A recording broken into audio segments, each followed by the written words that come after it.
I remember the exact moment it hit me. It wasn't a big moment.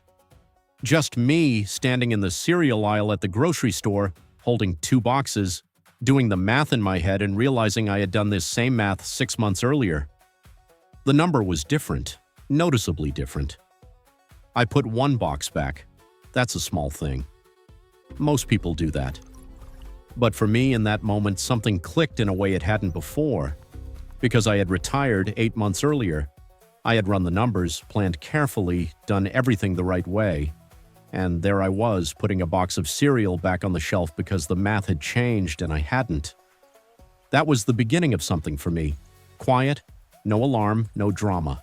Just the slow recognition that the retirement I had planned, the budget, the numbers, the feeling of being settled, had been built on assumptions that were no longer true. The prices had moved, and I had been standing still. I want to stop here for a second. This video is different. No step-by-step, no instructions. Just something I've been meaning to say for a while about where this channel actually came from and why I started growing food at home in the first place. So that's what this is. I'm not telling this story to alarm you, and this isn't about politics or whose fault it is. This is about something simpler, what happens when a plan meets reality and what you actually do about it. What I'm going to tell you is what I actually did, practically.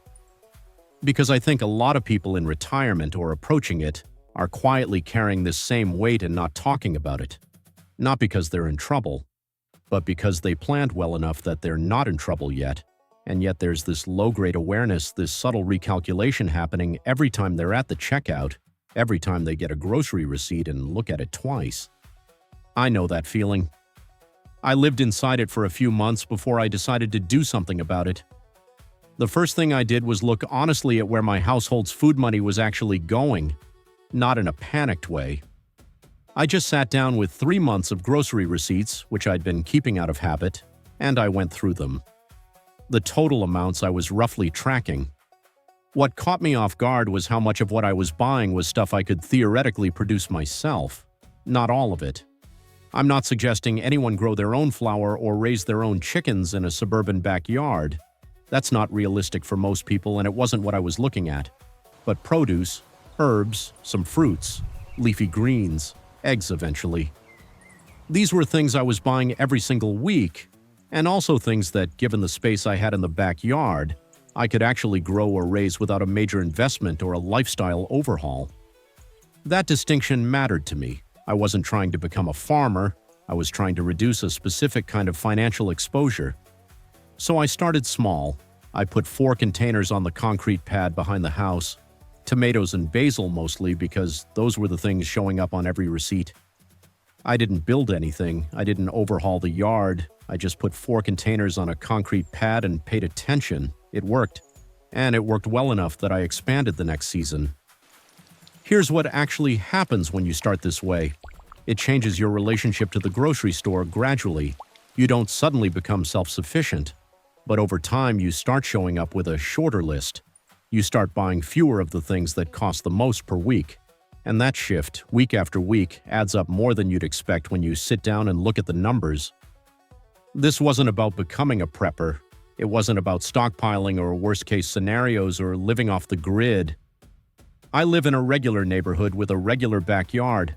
I'm a regular person who retired and then had to think more carefully about money than I expected to. What I built over the past couple of years is not a fantasy homestead. It's a backyard that produces real food on a regular basis and has quietly but consistently taken pressure off my grocery budget. That's it. That's the whole story. And the reason I'm telling it is simple. I've talked to enough people my age to know that I am not unusual. A lot of people who retired in the last few years did the planning, ran the numbers, felt ready, and then watched the cost of food do something their plan hadn't accounted for.